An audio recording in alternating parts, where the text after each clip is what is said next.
to day 5 of my 12 days of Christmas. And see it seems like we're going a little product heavy today. But we are going to be making this card. I am really liking this card.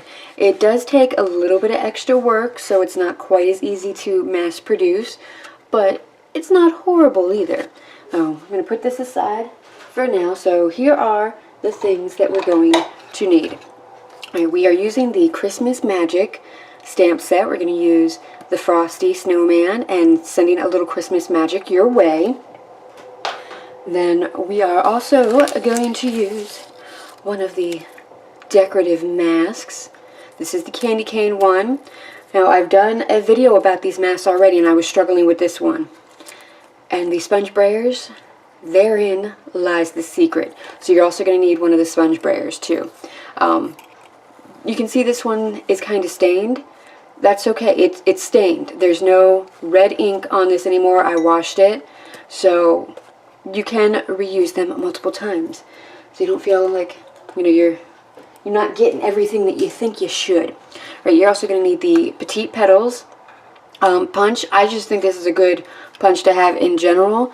We're going to be punching out some flowers. So I've got the real red flowers already punched out. And I have a piece of this Christmas cardstock. It's got the music notes, and on the other side it's, you know, a nice little Christmas florally pinecone thing.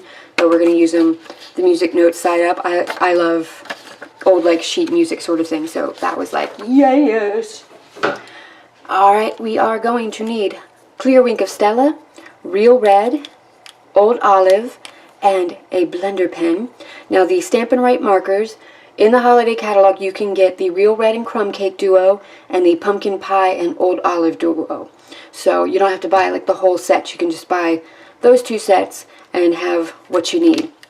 And then some. Let's get these out of the way into a safe place. We're also going to need a silver doily. I love these, they're so pretty. Going to need Pearl Basics, the second to largest circle in the Stitched from the Heart framelits. Now, these are currently on non-orderable status. You can't even get them on back order right now. These were so loved that they sold out really fast, and until they get their stock back in, they're just putting them on non-orderable. So keep your eye out. I'll keep you posted on when you can get your hands on these, because they really are wonderful, and I want you to be excited about these products because they're just so adorable. I hope that Stampin' Up is going to do more with all of that. Alright, stamp pads. You're going to need Archival Basic Black, Crumb Cake, Chocolate Chip, and Real Red. Now, non-Stampin' Up products, I've got a little paper distresser from Tim Holtz. You can also use your scissors, just be careful with that. Something with a little like curved tip that's not too big. I find that the tips on my gel pens are perfect. You're also going to want an old mouse pad. And let me go grab the actual card dimensions. Okay, so for your card base, you're going to need a piece of crumb cake that is 8.5 by 5.5. You score it at 4 1/4, and that's your standard A2 size card. You're also going to need a piece of Very Vanilla that is 5 1/4 by 4. This is going to be the card front, and you're going to need a piece of scrap Whisper, or not Whisper White, Very Vanilla. It's just got to be big enough to have that stitched framelit on it. Alright, so first thing I want to do, I want to go ahead and get Frosty out of the way. So we've got our, Very Vanilla, and our Snowman, and our Archival Basic Black, and we're just going to give him a good stamp.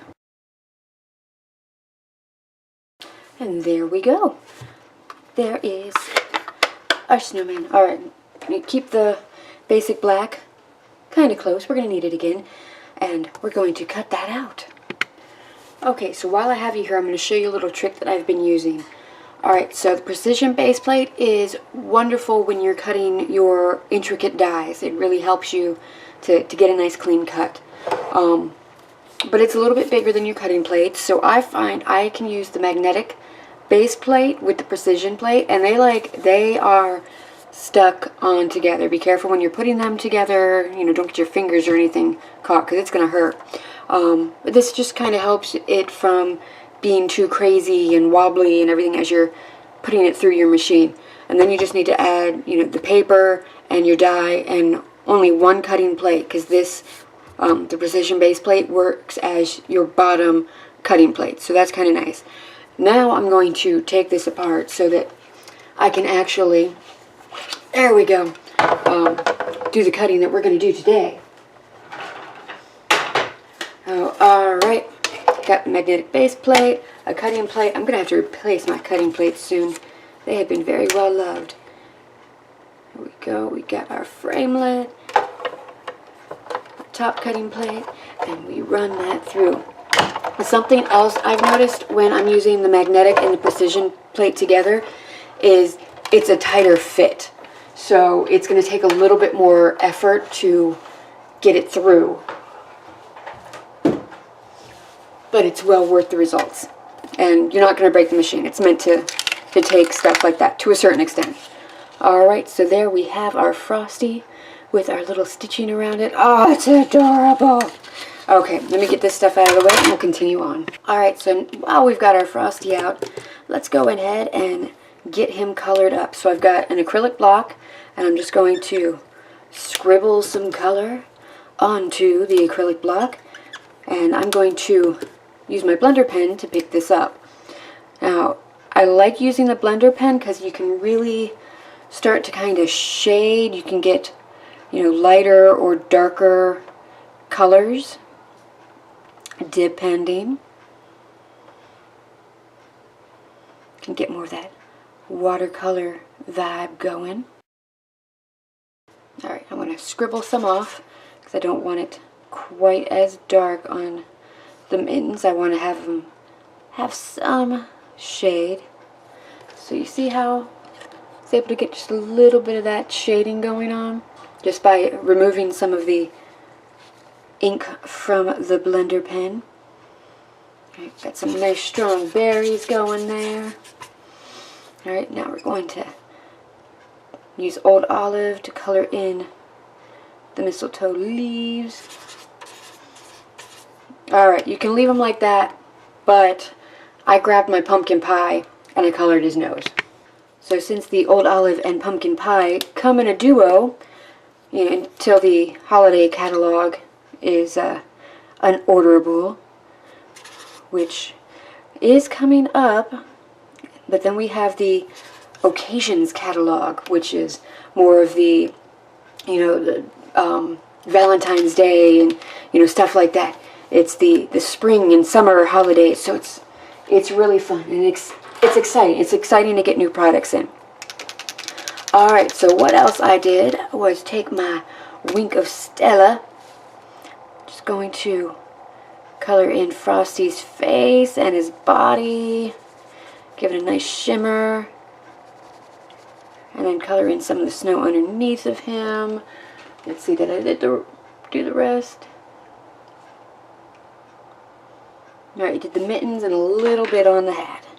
Mittens. Alright. Also keep in mind when you're using your Wink of Stella, it can start to bleed your inks as well, because they will do that. You know, this is wet. When the inks get wet, they can bleed a little bit unless you're using the archival, so keep that in mind when coloring. So there's your Frosty. Alright, we're going to put this stuff aside.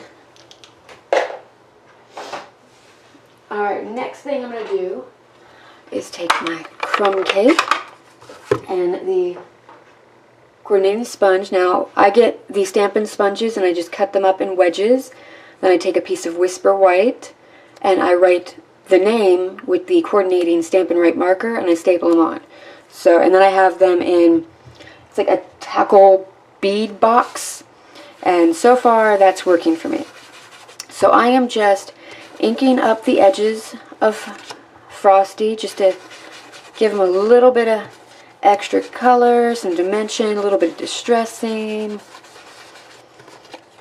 You see how that just added that extra little bit of shading? Alright, so our Frosty is done. Actually, we can go ahead, get out our silver doily, let's go ahead and get frosty on that doily. So I just used a couple of dimensionals and popped them on the silver doily. There we go. Isn't that adorable? Alright, now it's time to move on to the next step. Alright, I decided that while we've got our crumb cake kind of handy, we're going to go ahead and ink the edges of our card base. And this is, inking the edges. It's an extra step. You don't have to do it, but I think it adds so much to the finished product. It makes it look more robust, more full. It's not just all flat. Alright, what I tend to do is I'll go into the corners just a little bit more, get that shading just a little bit darker. I don't know, it's just something that I like to do. And kind of get, the edges are going to get the brunt of everything, so maybe they would be more. Alright, so that's it for this step. Next! Alright, we've got our piece of Very Vanilla, and I'm just going to pop this down, and then we've got our candy cane decorative mask from the seasonal catalog, and I've got 2 pieces of just generic washi tape. And I am just going to line it up where I think it will work the best. Alright, adhere that down. Now because our paper isn't adhered down, it might wobble underneath there, so we still want to take care. So we've got our sponge brayer and our real red, and what we're going to do, you're going to roll it across, and you're going to lift it up and you're going to roll it, and that's how you're going to pick up ink on all of it. And this is the same thing you're going to do when you bring it onto your piece. So you roll it, you lift it up, you roll it again, and you just keep going like that. Don't go back and forth, because you're just going to end up getting the same area of the sponge brayer going back and forth over it. So this way you're getting the full 360 of it. So you see, down, pick up, and that's getting it all on the brayer, and then it's getting all of the ink onto the mask and everything. Alright, I'm also going to go at it gently from a couple different directions. We started sliding. Now that's why you have to be careful, because it can start to slide. And then depending on how much you want to build this up is how much time and effort you're going to put into this. I wanted my candy cane stripes to be pretty dark, so I did work at it for a little bit longer to get a really solid color going. So I'm just going to speed that up.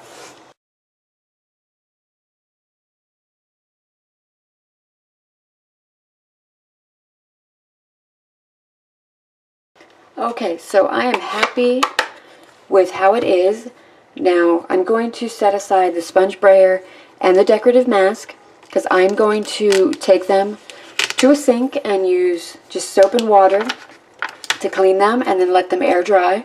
So cleanup's pretty easy, so you don't have to worry about that. So keep that in mind. Okay, so that is our nice candy cane piece. This is the best results that I have had out of all the different ways that I have tried to use that mask. Alright, so we've got our crumb cake, our chocolate chip, the sponges to go with it, and I'm going to grab my little distress tool. Actually, I'm going to ink the edges with crumb cake before I distress it, because I want the crumb cake to be kind of on the front of the card, and once you distress the edges, there's a texture there. That's hard to, there's a bump, so it's hard to get a smooth blend onto the paper. So if you're wanting any shading on the front of the card, do that before you start distressing the edges. Okay, so there's the crumb cake. I'm done with the crumb cake. I'm putting it away. So now we're going to take our distress tool, or If you open up your scissors like this, you can just run it along. And I don't need to be nicking my fingers. I do that enough at work because I'm a hairstylist, but I don't need to be doing it. So I'm actually going to go ahead and use the specialty tool to just run along the edges of the paper. There's no right or wrong way to do this. You're just kind of bringing out the white core, and it does kind of like flutter and fluff up the edges. It starts to look more like, you know, a piece of raw fabric than a piece of paper. At least, you know, that's what I think.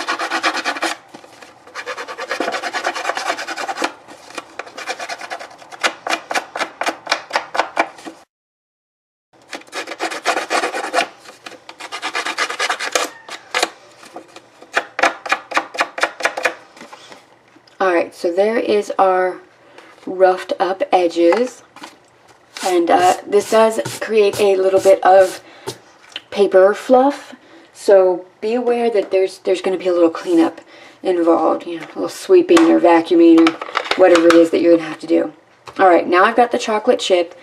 I'm going to ink it up, and I just want to get like the white core kind of covered up, so I'm going in more like straight to the core to ink that up instead of blending onto it.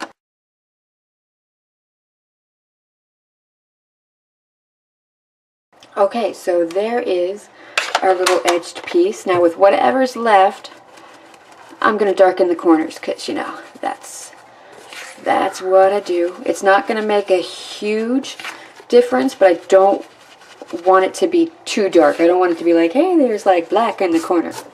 Alright, so that's it for this step. Alright, now it's time to take care of our flowers. So I've got 4 real red, and I want to punch out 4 of the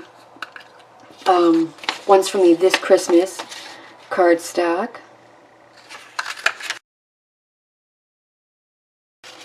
Alright, that's 4. We can put aside the petite petals. We're not going to be using that anymore.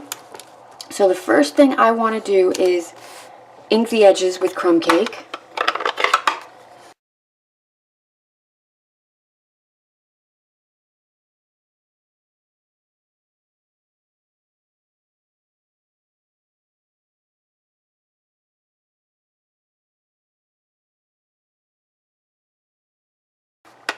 Okay, so we've got everything inked. Now I'm just going to take all of my flowers onto my mouse pad, and I'm just going to take that round tip and just push it down in the center. Let me zoom you in a little bit. Alright, so we're just going to push down into the center, and that's just going to pop the edges of the flowers up a little bit, make them look more blossom-like. This is super fast and easy, and I kind of like that, I don't know if you can see, there's like, you know, a little divot in the top of the gel pen, so it kind of creates like a little circle there. Makes it even more flower-like. So you definitely need something that's going to give a little bit, like a mouse pad, but not, you know, too soft. Alright, next thing I'm going to do is take a pearl, and I'm going to take you've got the teeny tiny ones, you've got the strip, you got the really big ones, and you got the medium sized ones. And I'm just going to put a medium sized one in the middle of each flower.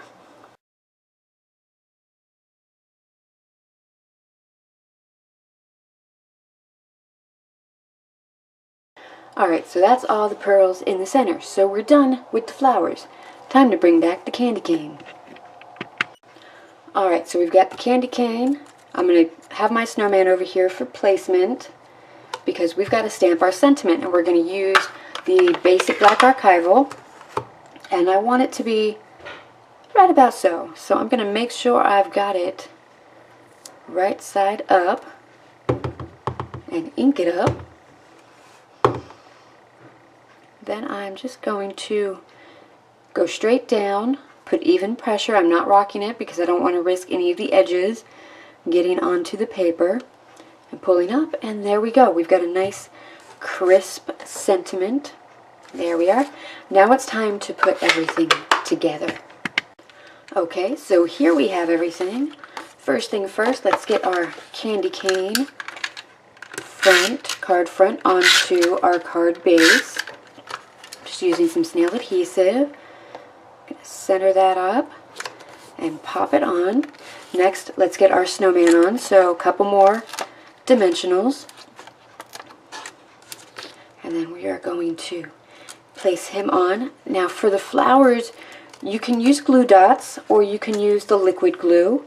All depends on if you're in a time crunch or anything. The glue dots will be a lot faster, a lot more instant. But I've got some time, so I'm going to go ahead and use the Tombow Multi-Mono Liquid Glue. I like this glue because you have the choice of a permanent bond if you attach it while it's still wet, or if you let it dry, you then have a repositional bond. It's nice to have that options because sometimes you're needing something repositionable. So I'm just going to kind of zigzag the flowers up and down, alternating colors. I'm not going to do like a perfect zigzag because I don't want it to be too perfect. I want there to be like some organic quality to it.